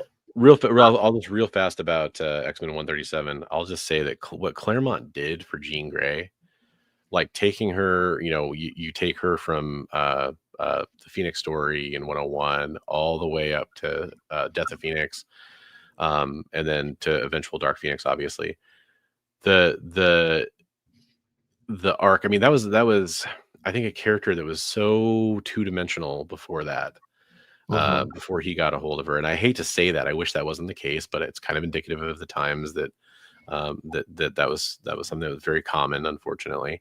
But he really brought that character into her own. And I absolutely like everything I love about Jean Grey and Phoenix. She's one of my favorite characters from the X-Men, and it's pretty much all due to him. So a huge shout out to the job he did there and the impact that he put into that character.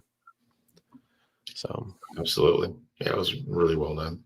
And then was Walking Dead 100 my next one? Yep. Lord Brooklyn called it. Yeah, Walking Dead 100, Death of Glenn. That was it for me reading that series. I was done. Yeah, it's a tough one. Yeah, and that was it in the show for a lot of people too. A lot of people didn't watch the show after that. That was in the show, dude. In the show, it's almost like the entire dynamic of the show changes after that to the point where it's almost like a different show, right? But in the comic book, it's almost it almost makes perfect sense in the comic book and is terrible at the same time, is the only way I can put it, because Kirkman always had that thing where like no character was safe, right? Even Rick, even Carl, obviously, right? But yeah, boy, that was a real, just visceral ending. The one that I didn't put on the list that I thought of last night was The Crow. That one. Yeah. So one of the greatest revenge stories ever. So much sadness and tragedy in that storyline, though. Pop Sequentialism brings up a bunch of great ones here too, and Sandman is an interesting one for me because it is sad, but I feel like it's so poetically appropriate too in that story that I've just I rolled. But it is sad for sure. But yeah, those are some great ones for sure. Yeah, there's some great Vertigo stuff out there for sure. Vertigo is not afraid to explore a lot of that deeper emotional stuff. Oh, good bring it, Mr. Gnome. Yeah, Desmond's a cool character. Assassin's Creed is just one of those franchises that almost became too bloated to maintain its integrity, I feel like. Silver Surfer Requiem. Okay, that's a good bring up too. Well, Pop Sequentialism says he tapped out with the death of the baby. Yep. Yeah. That was a tough one. Yeah. Oh, yeah. Good point, Jay. In the show, Abraham's death and Lynn's death are pretty. Yeah, it's pretty quick succession there. First Spectre issue, Green Arrow 101, great bring up. Yeah. Mm-hmm. Yeah. Yeah. Oh, good. Yeah, a fantastic point with the Brandon Lee. Dying in the set. Great for jokes tonight. A little levity. Boom, boom, So, as perfect time for that comment, because as promised, we do want to talk about what lethal gas can do to you, and we do want to talk about the dangers of beans, the magical fruit. No, we do want to talk about some comic books that will kind of maybe cleanse that palate a little bit, maybe be a bit uplifting for you. So in chat, go ahead and throw in your favorite chicken soup for the soul, if you will, to use a tired cliche. Stories, stories that really always lift you up.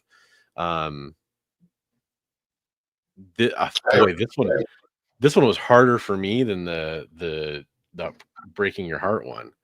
Yeah, I have two that are by the same artist. Oh, okay. They're both the oversized Superman by Alex Ross and the oversized Shazam. I believe was it Peace and Hope are the two books that he did. Both very, very amazing books. Very Yeah. uplifting. Yeah, that's a good one. That's a really good one. Funny enough, Comic Tropes actually brings in one of mine here. But DC's New Frontier is a really good bring up too. All-Star Superman is one of the ones I was thinking of. That to me, because I mentioned the death of Superman. All-Star Superman's kind of like the grown-up version of the subversion of expectation of death of Superman. Like, he thinks he's dying. What's he gonna do? All this plot to it. It's a fantastic story. It's truly probably my favorite Superman story of all time. It's almost like we made the joke on one of the last streams. Batman with prep time. We talked about that, right? Becomes kind of a running joke. Well, we get to see Superman with prep time. Superman with prep time of what he's going to do if he thinks the end is coming, and it's a great story. For me, it's really tough. Like the most uplifting stories, I just go with like my favorite comic books. Like because I mentioned this at the beginning. I read comic books to escape the world. I read comic books to for the same reason I love good science fiction novels. I want to go or a good fantasy novel. I want to go as far away from reality as I can into this kind of, make-believe world that's got its own set of rules and it's intricate.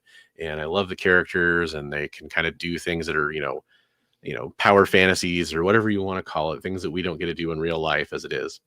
And so that's, for me, it's my favorites. It's reading X-Men, it's reading G.I. Joe, it's reading lighthearted or fun comic books. I just finished reading the final volume with sneer quotes of Empowered, a comic book I love by Adam Warren, just came out at I don't really call it issue 12, but like chapter 12, I guess. Volume 12, that's the word I'm looking for. Of Empowered came out.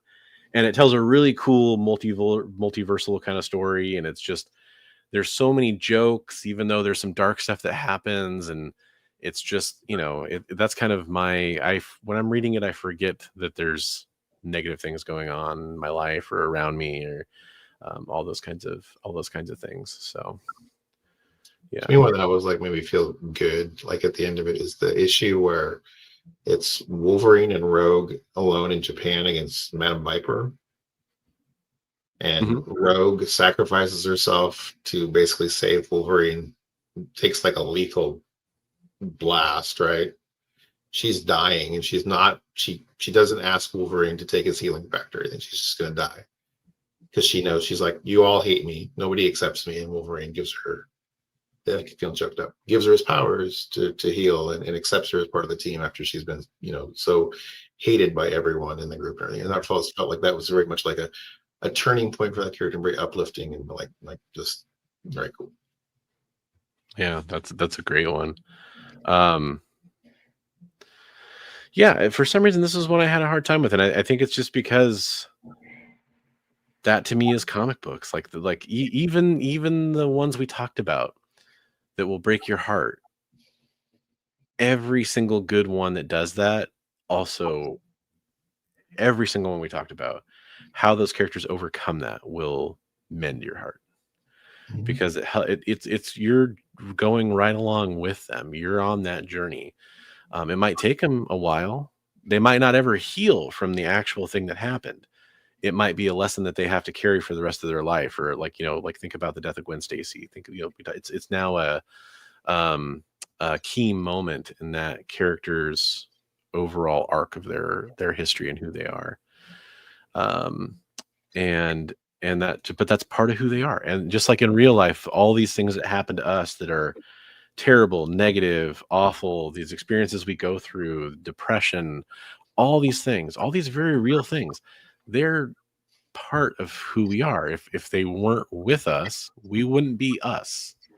Right. And how we overcome those things is just like in the comic books. It's how we move on. And it doesn't mean you ignore them. It doesn't mean you dwell on them. You have to kind of find that middle ground. So some great suggestions in the chat. Yeah. The pro. Jay with the pro. I Oh, would say boy. the Bwahaha Justice League is pretty uplifting. Yeah, for sure. Nice. Yeah. Nice. Milk and cheese. Tropes Guy and Gardner. do a power bomb. That's a good one. Yeah, that's there you go.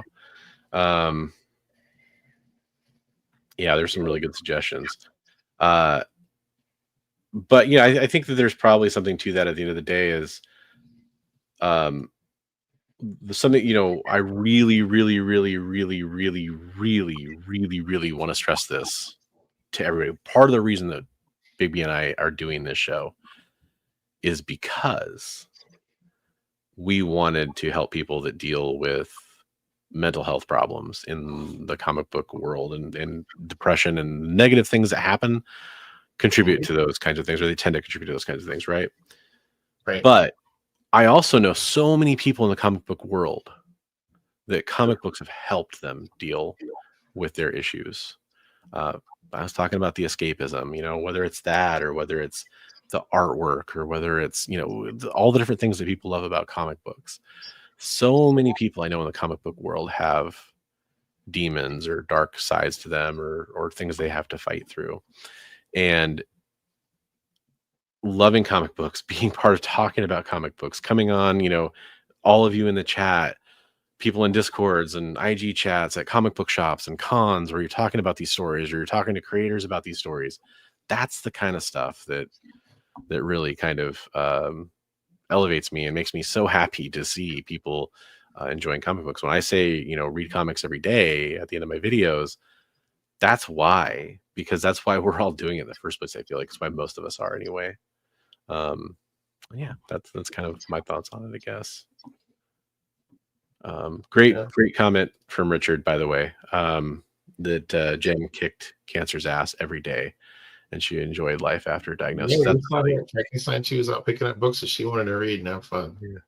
Yeah. Yep, absolutely. No, that's a really great point, Richard. I'm glad you said that. And I'm very glad you say that.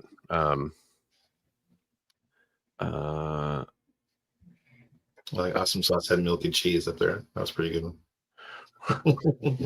Where Punisher beats the ever-loving shit out of Spider-Man, Daredevil, and Wolverine. Oh, I remember that. There's a couple really great. I really love all the Punisher Wolverine fights too. That's a really good bring up. Yeah, some good stuff. Yeah. Especially the Jim Lee one. That was the very first one, right? That was the first one. Yeah. Jungle Adventure. Hey, there you go. There's some uplifting stuff. Any Frank Show Jungle Adventure stuff. Uplifting. Oh yeah, there you go. There you go. Well, and you know, the She-Devil, that's a really good. I'll say Amanda Conner and Jimmy Palmiotti have both, like, their major runs for me are Power Girl and Harley Quinn, that I think of as being very light and funny, and the artwork's always funny. There's a lot of stuff going on in the story that cracks me up and legitimately makes me laugh. So that those are a couple good ones too, for sure. Yeah, but there's so many.